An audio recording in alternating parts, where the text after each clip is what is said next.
Penerimaan peserta didik baru PPDB SD di Denpasar diwarnai protes oleh puluhan orang tua siswa.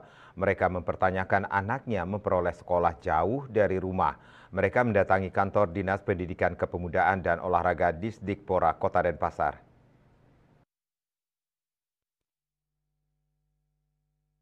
Salah seorang orang tua siswa, Diana, yang tinggal di Pedungan Denpasar saat diwawancarai mengaku anaknya mendapat sekolah di SD 8 Pemecutan yang berada di Jalan Setiabudi.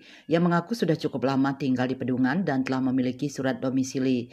Menurutnya jarak sekolah anaknya itu sangat jauh dan harus diantar dan dijemput oleh orang tua. Sementara dirinya sebagai orang tua harus bekerja sehingga agak kesulitan mengatur waktu.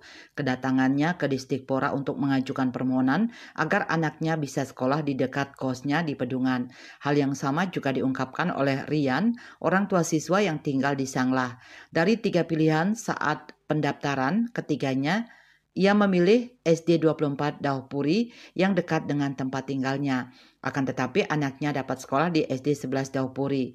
Sementara Kepala Disdikpora Kota Denpasar Ana Agung Gede Wiratama saat dikonfirmasi mengatakan pihaknya sudah menerima keluhan dari orang tua siswa. Saat ini keluhan itu sudah ditampung dan dilakukan verifikasi. Dari verifikasi itu, siswa yang rumahnya jauh dari sekolah, mereka akan dikembalikan ke sekolah yang lebih dekat. Gung Wiratama mengatakan siswa yang mendapat sekolah jauh dari rumahnya bukan kesalahan dari sistem, akan tetapi mereka sengaja dipindahkan ke sekolah di luar 3 sekolah yang dicari agar semua siswa tertampung. Setelah semua tertampung, kata dia, siswa yang sudah terdaftar akan dikembalikan ke sekolah terdekat.